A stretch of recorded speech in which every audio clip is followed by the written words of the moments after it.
دوسروں کے جھوٹے خداؤں کو جھوٹا نہ کہو. یہ صرف کافروں کے لیے، مسلمانوں کے لیے نہیں. لیکن وہ آپ کے سچے خداؤں کو جھوٹا نہ جی کافروں کے جھوٹے خداؤں کو کبھی نہیں کہنا چاہیے. جس طرح کہ انڈیا کا فوجی جب غداری کرے گا اسے UNO والے حقوق ملیں گے، پاکستان کا فوجی جب غداری کرے گا تو ٹانگا جائے گا. لہٰذا مولوی اگر اسلام کے ساتھ غداری کرے گا وہ ٹانگا جائے گا.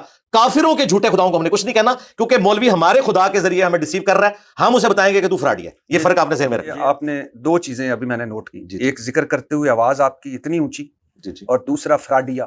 کیا چیز؟ اس کے دوسرے لفظ بھی تو ہو سکتے ہیں کہ یہ ٹھیک نہیں ہے، مجھے یہ غلط ہے. اس سے بڑے الفاظ نہیں.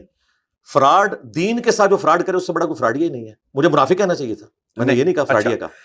مفتی تک باقی آواز اونچی کرنا، دیکھیں اہل علم کے ہاں جب یہ ڈسکشن ہوتی ہے نا، آواز اونچی کرنا یا یہ لفظ جو استعمال کیا اسے آپ ڈکشنری میں چیلنج کر سکتے ہیں. میں آپ کو ڈکشنری سے ثابت کر سکتا ہوں کہ جو دین کو بگاڑ کے پیش کرے قرآن و سنت کی روح سے، وہ منافق ہے، وہ فاسق ہے. میں نے فراڈیا تو بڑا چھوٹا لفظ استعمال کیا، وہ کذاب ہے. تو ٹیکنیکلی ڈسکشن اس میں اب آواز نہیں ہوگی. یہ اسی طریقے سے ہے کہ آپ بات کرتے ہوئے میں آپ کو یہ کہوں کہ آپ کی تو داڑھی نہیں ہے، میں کبھی بھی نہیں ایسے کروں گا. لہٰذا ہم بھی ایکسپیکٹ کرتے ہیں کہ ہم سے جو بھی بندہ کوشچن کرے علمی بات کرے. آواز اونچی ہوگی، یہ میرا رائٹ ہے، میں اونچی آواز کروں گا، کیونکہ میرا بولنے کا سٹائل یہ ہے.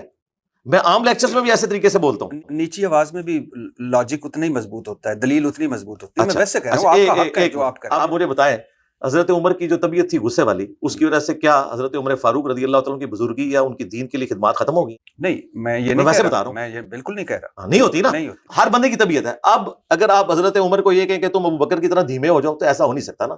اللہ نے ان کو ویسا بنایا نہیں ہے نا. حضرت عمر کو علیحدہ بنایا، اور حضرت عمر نبی اسلام کی صحبت میں رہ کے بھی ابو بکر نہیں بن سکے. ان کی طبیعت کی وہ سختی رہی.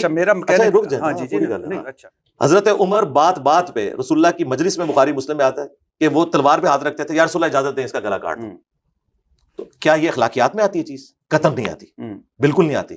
رسول اللہ کی موجودگی میں تو بالکل نہیں آتی. لیکن وہ اپنی طبیعت سے مجبور تھے. تو میں تو 1400 سال بعد ہوں، میں نے تو اتنا بڑا دین کا بگاڑ دیکھا ہے، لیکن اللہ کا شکر ہے میں حضرت عمر سے بہت نرم ہوں. میں نے کبھی تلوار کو ہاتھ نہیں رکھا. میں اپنی زبان کی نوک سے علمی دلائل کے ذریعے مقابلہ کرتا ہوں. میں کبھی نہیں کہتا میں اس کی گردن کاٹ دوں گا.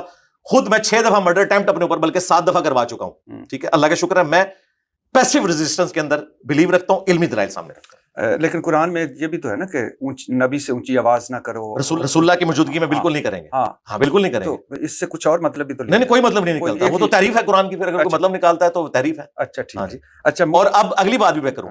صحیح مسلم میں 2005 نمبر حدیث ہے، نبی علیہ السلام جب ممبر پہ بیٹھتے آپ کی آواز بلند ہو جاتی، آپ کے غصے میں اضافہ ہو جاتا، آنکھیں سرخ ہو جاتی، جیسے کوئی جرنیل اپنی فوج کو تیار کر رہا ہے. یہ سٹائل صحیح مسلم 2005 نمبر حدیث میں یا میرے اندر تھا یا ڈاکٹر سرار کے اندر تھا. یہ سنت سٹائل ہے، ممبر کا تقاضا ہے.